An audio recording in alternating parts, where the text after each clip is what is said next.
Good evening, hockey fans. Welcome to another installment of the Coach's Column. Foster Gallivan here, along with Harry Cole and the incomparable Ron Cherry. How's it going, Ron? Hey, pretty good, folks. Having a good time here tonight. Lots of people in the stands. Game's going good. You know, we'll work on either side of the team. Could change everything here. How do you think about that number 10 on the Hand Construction Braves team play tonight? Well, you know, that guy, he's what they call the garbage goal king. You know, if he can get a few of them, that might help pan out. Otherwise, you know, he's not a great skater. Doesn't have a lot of speed. Looks kind of awkward out there, but he's got heart. Miles and miles of heart. Okay, so the Hand Construction Braves here with their backs against the wall in Game 4 of a best-of-5 series. Well, now let's talk about Game 3 here, folks. I don't know how many of you people out there saw Game 3, but we had a 10-8 final.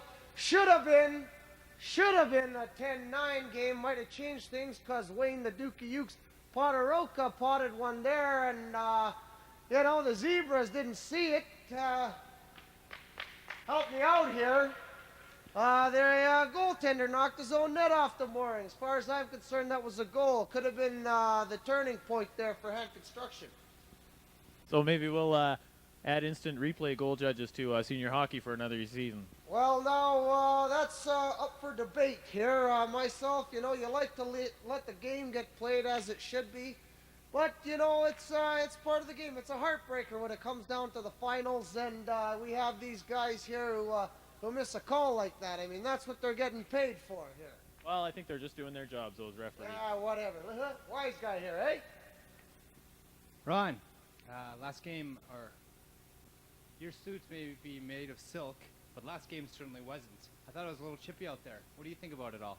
Well, now here, most of these calls, these guys took some penalties here. Our guy's in front of the net here, looking for a tip in or something. The defenseman's clearing him out. Gets a little rough, maybe.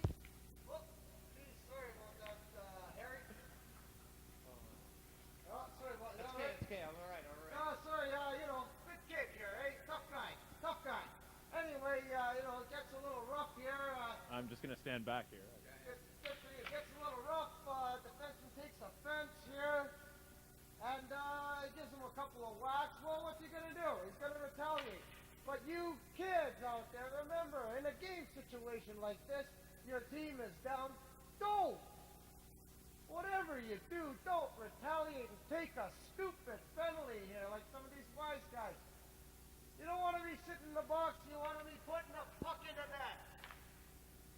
Now, Ron, name a couple of players. Who do you like out there on the Cobras team? Who are you watching tonight?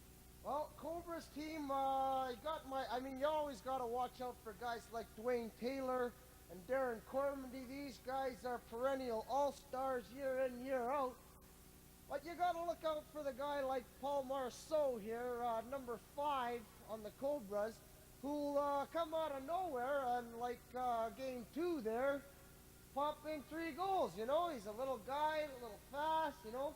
You also got to look out for guys like Dave Heath here, another little guy who all year long, you know, played like he was asleep. All of a sudden, the playoffs, the guy thinks he's 7 feet tall, 290 pounds here.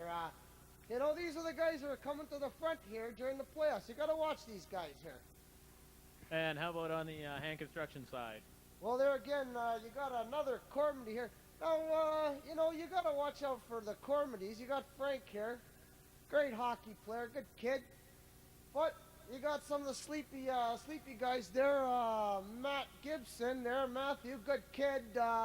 Potted himself 2 goals playing like Dino Cicerelli, parked in front of the net there and just tipping him in. I mean, he's a little awkward like number 10, what's that, Yuri kid. He's a little awkward like him, but, you know, he gets to the right position and he's going to score some goals. Good kid.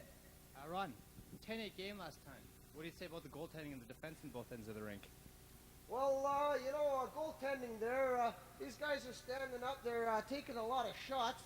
Defense on Hand Construction fell apart a little bit. These guys got to stand up and stop these guys. Not so much the defense, the defensemen here, but the wingers here. Got to pick the man up coming in. Don't let those guys get across the blue line. Stop them before they get across the blue line.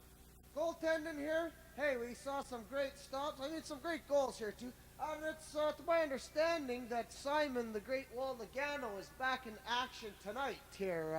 And this guy can make or break a game if he's on it. I know from a friend of mine there, he was in the pub last night, and I took a case of off-sales home. I hope he drank them all by himself so that Hand Construction can pull this one to Game 5 here. You wouldn't be picking sides, would you, here, I'm Harry? not picking sides, but we finally got some fans coming out to these games. The momentum is building. We want to take it all the way. 5-game finals, overtime here. Well, if you can't pick a side, hopefully you can pick a Taylor. That's a fact. Taylor or Cormany? Jesus, oh, pardon my French here. So you had something to show on the camera here for the Hand Construction boys. Yeah, I do here. You guys out there, Hand Construction, any of you guys watching, this is up to you here right now. It's time for you to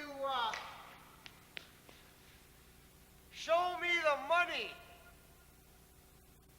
You got that? You don't show me the money, there's no glory for you boys. No bragging rights here. Well, it's time to see the money, and definitely with time running out on the Hand Construction Braves, it's run out for us here. Hey, now here, these guys can do it, okay? I think that's it. You're done. What are you? Time's definitely running out on Ron Cherry in this installment of the Coach's Column.